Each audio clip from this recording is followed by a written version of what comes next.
Hey everybody, in today's video, I want to answer a question that I get quite often. And that question is, what are the best modern day Beatle pressings out there that are still available to buy? And I always answer with the exact same answer, and that is these two Beatles albums, the Red and the Blue album. These were released in 2014, and these are cut from the original master tapes, but more importantly, they are cut with an all analog signal. So much like the Beatles mono box set that came out around the same time period, I believe that was in 2014 as well, and I'll show you a picture of that mono box set. That was cut with an all analog signal as well. Well, they did the same thing for these two albums, and they both sound absolutely amazing. And you can find both of these in any modern day record store, or even some of the bigger chains as well, like Barnes and Noble. I know has these all the time, at least the one that I have around here in California. Also, like I've seen them in Target stores, and you can find them online as well on Amazon. But these are still available, and they sound absolutely amazing. And you know, if you are a new Beatle fan, or maybe you're a new record collecting fan, and you've loved the Beatles for a while, but you want to start your collection off with something that sounds really good, but is brand new, these are the albums to go after first, in my opinion, because they're easily available, they are totally affordable, and as far as the price goes, you're definitely getting your money's worth and a lot more. Now, I think I got these when they came out, so I don't remember exactly what I paid for them, but I think I paid like $40 probably for each of these. I haven't looked at prices to see what they're going for right now, currently online or in Barnes & Noble or something like that. But definitely for under $50, you can get each one of these albums. So let's talk about the Red and the Blue albums. So these albums were put together really by Alan Klein. So the Beatles, when the Beatles broke up in 1970, one of the big reasons they broke up was that Paul McCartney didn't want Alan Klein representing him, and that's a whole other story. But I mention it because Alan Klein, basically, his contract with the Beatles stated that he would get paid from deals that he made. So he renegotiated the Beatles' recording contract with Capitol Records in the US, and I think also EMI in the UK.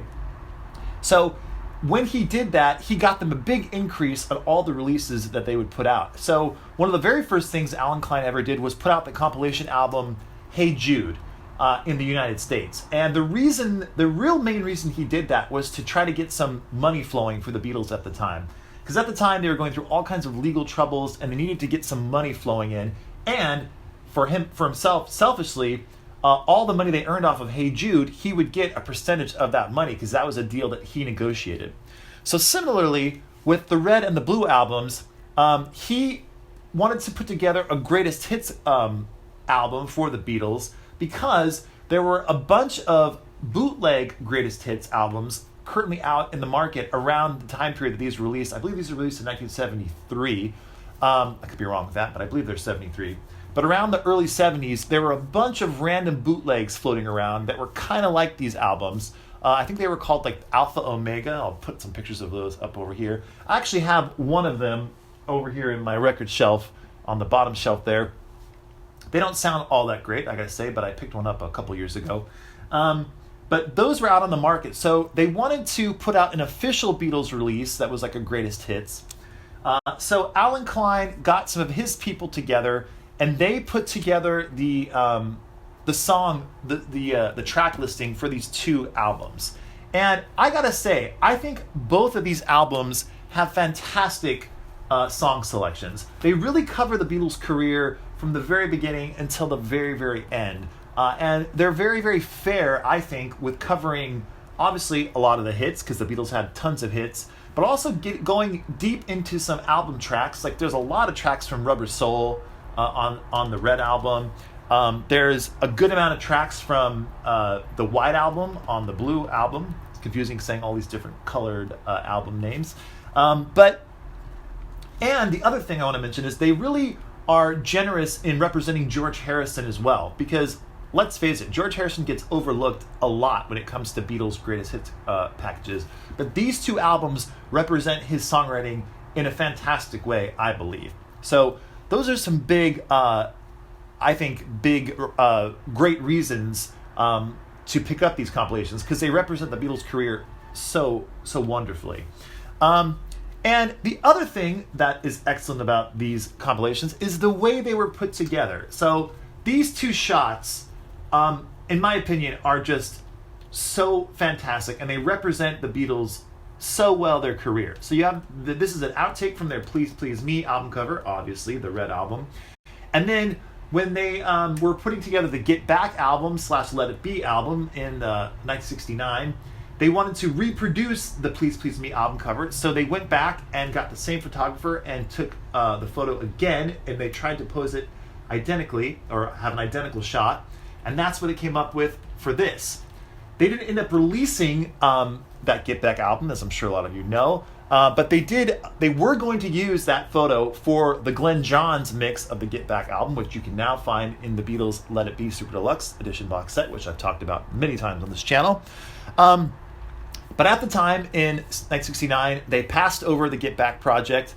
They put that on the back burner. They then worked on Abbey Road, of course, and then they did eventually release Let It Be with the help of Phil Spector, and they chose a different album cover for that. So then, fast forward to 1973, when they're putting these albums together, they reused this photo to great effect. And if you look at these albums, when you take the red one, for example, here, there's the front cover, and then on the back, they put the other photo as well. So you really get a good idea of how much the Beatles changed in this short period of time. I think that was a very, very, very nice touch. On top of that, they have a fantastic photo for the gatefold. This is a photo from 1968 from their Mad Day Out photo session that was taken to get some photos, promotional photos for the White Album. And I always have loved that photo of the Beatles posing with a group of people there. I think they're like in a park or something. So the packaging of these two albums is excellent. The other thing about these 2014 releases is that you get a very, very cool insert, which has a very nice glossy finish.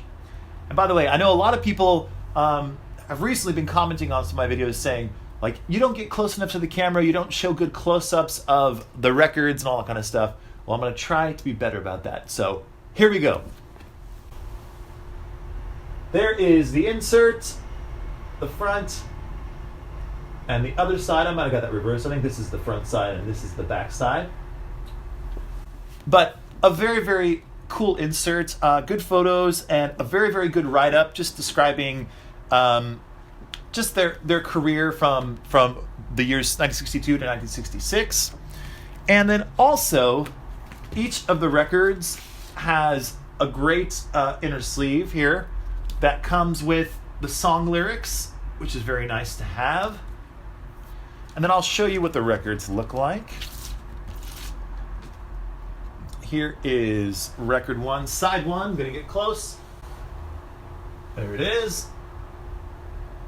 Very cool label. And then there is the B side. It's hard to pose like this, but I'm doing my best. There you go. I won't bother showing you the other record because it's identical to this one. But they really, really put these together in a great way. Now, my one complaint about the 2014 pressing is they didn't include inner sleeves. So you're just putting this directly into the cardboard here. I should probably get some inner sleeves for myself and put them in there, but I haven't done that yet. They've actually been staying in okay condition by just having it like this. But I probably should do that, and maybe I will after this video. And then I'll show you the Blue Album. It's got the same exact gatefold photo, which is very cool. And it has the same inner sleeves, of course, with the songs and the song lyrics for the Blue Album. But it does have a different insert here, and I'll show you that. There's the front, and there is the back. And like I said, it's just a very, very, very nice packaging. And these are just two albums that I really, really think are important to have in your collection. And they're modern pressings that sound amazing. The other thing we should mention, or that I should mention, not we, there's only one of me here, folks. The other thing I should mention is that this is a direction that the Beatles and Apple could go in and people would just love it. Because there are currently modern pressings of the Beatles albums in stereo with the original stereo mixes from the 1960s. They do not exist. They do exist, of course, with the digital 2009 stereo remasters that came out, but those are not. Those are digital. They're not analog pressings. What Apple should do is follow in the footsteps of the Red and the Blue albums from 2014 and press the Beatles stereo albums all analog and put them out on vinyl, because people will eat them up. I don't care if you have to make a box set or release them individually. Doesn't matter. They will sell. I'll be the first one in line to buy them. I know you will too. So Apple, if you're listening, follow in the footsteps of the Red and the Blue albums from 2014 and release the Beatles albums in stereo with the original 1960s mixes, including Help and Rubber Soul.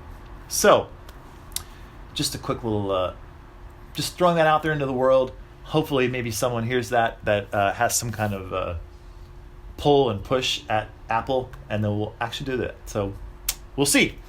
Anyway, these two albums sound amazing. I highly recommend picking them up if you can. I probably talked about these before on my channel, but it's just a question that I get really, really quite often, at least in the last like 2 or 3 months. A lot of people have been asking me about modern day Beatle pressings that sound great, and these two are it. So the 2014 Red and Blue albums, remasters, pick them up if you can find them, because they're great. So that's it for now. Hope you're all doing well. More videos to come. Take care, and bye for now.